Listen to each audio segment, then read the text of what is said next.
Suraj from Kodungalur, Kerala, met with a car accident 8 years ago and got spinal injury. Now he is paraplegic and wheelchair-bound person.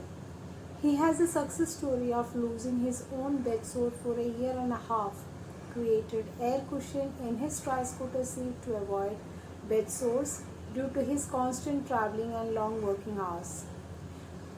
To make this air cushion, firstly, the seat sponge was cut into 8-inch widths. There it was stitched with cloth and made in such a way that the bicycle tube was mounted inside. The seat was holed for air filling in the bicycle tube from the bottom of the seat, and the tube nipple was lowered and well fitted.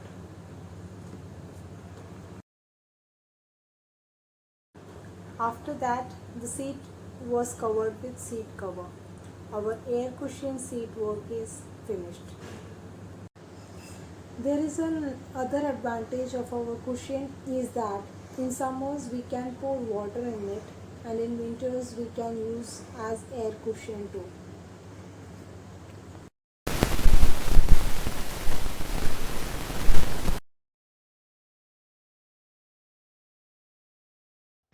Breakfreesolutions brought to you by eiLabs and Project Discovery.